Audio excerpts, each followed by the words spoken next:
जय सिया राम।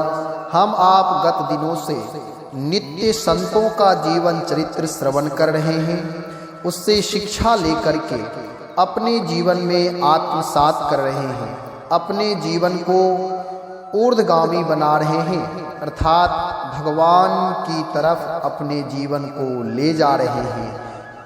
संसार में रहते हुए भगवान और भक्तों से जीवन जोड़ करके जीना, अर्थात उनसे उनका सत्संग सुनना, ये परम लाभ है।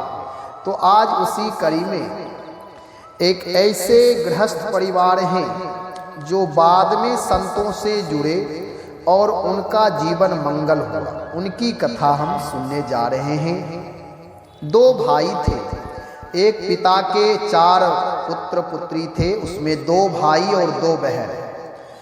चारों भाई बहन में थोड़ा अंतर था। एक भाई और एक बहन बहुत ही सात्विक, भगवान नाम निष्ठ, संतों में प्रेम, धर्म को मानने वाले थे।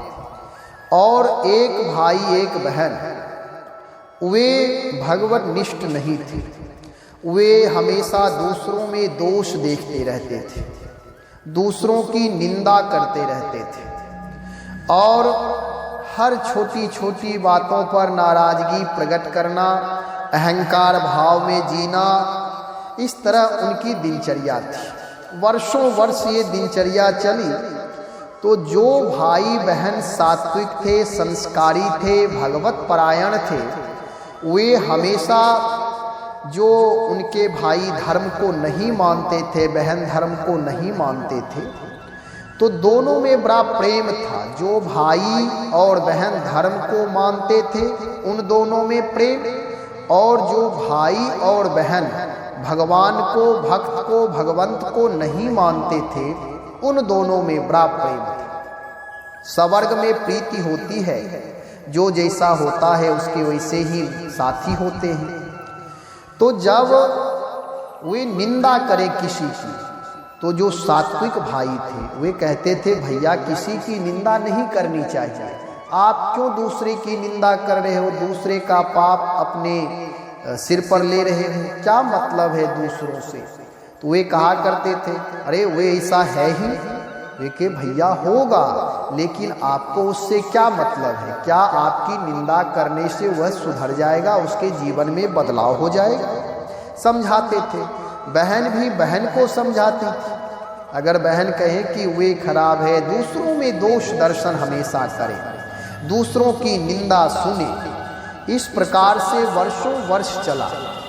और जो भाई धर्मात्मा थे वे सत्संग, कीर्तन, कथा आदि में जाते रहते थे, राम नाम जप करते थे, मंदिर जाते थे, दर्शन करते थे, घर में भी पूजा पाठ करते थे, गृह कार्य करते हुए। और जो भाई कभी मठ मंदिर में नहीं जाते थे, घर में भी पूजा अर्चना नहीं करते थे, उनका समय दूसरों की निंदा करने में, दूसरों का दोष दर्शन करने में ऐसे ही बीतता था।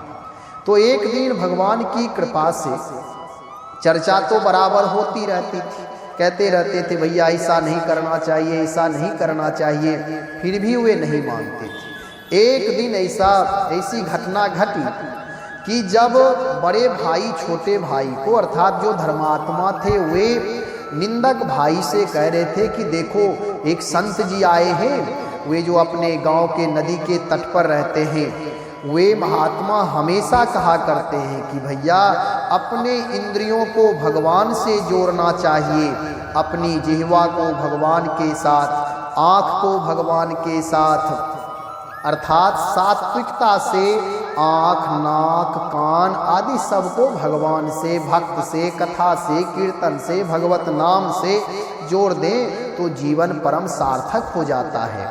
तो एक दिन चलो दर्शन करने।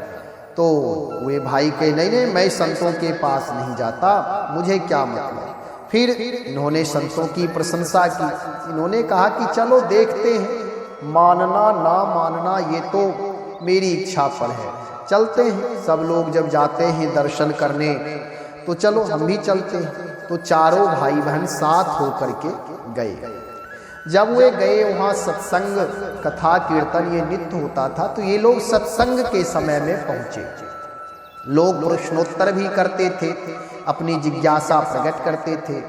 तो जो बड़े भाई सात्विक विचारधारा वाले थे, इन्होंने कहा महाराज ये मेरे छोटे भाई और ये बहन हैं, ये धर्म को नहीं मानते, भगवान को नहीं मानते और दूसरों की निंदा करते हैं, हमेशा दूसरों में दोष देखते हैं। तब संत जी ने कहा बस बस भैया हो गया। एक दोष यदि जीवन में है कि दूसरों में दोष देखना, वे दुनिया का सबसे बड़ा दोषी होता है। और जो अपने जिह्वा से दूसरों की निंदा करे, वे मानो दुनिया का सबसे बड़ा निंदक व्यक्ति होता है। इसलिए ऐसा नहीं करना चाहिए। कि महाराज मेरी आदत सी हो गई। कहे भैया गोस्वामी तुलसीदास जी महाराज कहते हैं, बड़े भाग मानुष तन पावा, सुर दुर्लभ सब ग्रंथ ही गावा। देवताओं को जो दुर्लभ तन है वह आपको प्राप्त हुआ है, इसलिए भगवान की भक्ति करनी चाहिए। हाथ से सेवा करो, जिह्वा से भगवान नाम का जप करो, कथा कीर्तन गाओ सुनो, अपने श्रवण से कथा श्रवण करो आदि आदि उनको समझाया। उनके मन में थोड़ी सी बात जची, क्योंकि महात्माओं के शब्दों में शक्ति इसलिए होती है, उनके जीवन में वे चीजें हैं, तब वे दूसरों से कहते हैं तो उसका प्रभाव पड़ता है।